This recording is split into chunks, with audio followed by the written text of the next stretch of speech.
Avec une quarantaine d'auteurs populaires en dédicace, des expositions et une bourse aux livres, le festival Bulle en tête revient en force avec une 6e édition riche en rencontres. On a commencé il y a 8 ans, mais évidemment, la crise Covid oblige, on a dû mettre un petit peu en suspens cette activité. Cet événement culturel que l'on offre à Charleroi, puisque c'est bien ça l'objectif, c'était de montrer que les aumôniers du travail de Charleroi savaient faire autre chose que être une école industrie bâtiment. Une réelle motivation à la lecture donc pour les étudiants de cette école à discrimination positive.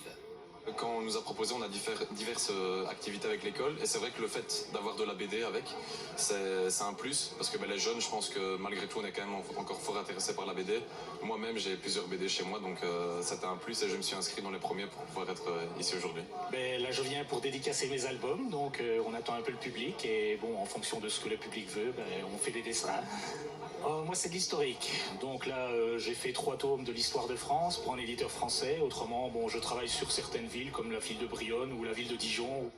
Béatrice Tillier est l'une des stars de l'affiche de ce festival. L'illustratrice et auteure française s'inspire de ses nombreux voyages et des découvertes architecturales et artistiques qui en découlent. Oui, c'est important de se nourrir de plein de nouvelles images, de plein de nouveaux paysages pour enrichir sa création. Parce que comme après on dessine enfermé dans son atelier, voilà, il faut qu'on ait dans la tête plein de souvenirs. Un festival sont également des rencontres. Vous avez visiblement aussi un public belge. Ah oui, un très grand public belge qui me soutient depuis mes débuts. Donc ça fait plaisir de le retrouver à chaque fois. Le Carolo Philippe Glogowski, qui a récemment scénarisé l'histoire de sa ville natale, est un fidèle de ce festival qui fait découvrir la BD aux nouvelles générations. On sait que c'est moins facile que par le passé, il y a beaucoup de concurrence au niveau des médias. Donc la BD a un peu perdu de sa splendeur auprès des plus jeunes. Mais enfin, ici, on est encore pas mal. Il y a des îlots de résistance.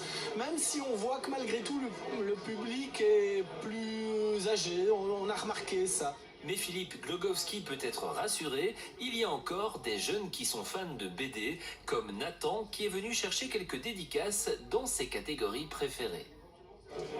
Plus du fantastique en général, heroic fantasy, tout ça, et sinon policier et western aussi beaucoup. Ici c'est Luc Ouranante, le créateur de Soda, et sinon j'aimerais bien Willem qui fait beaucoup de fantastique, mais il faut voir si c'est possible.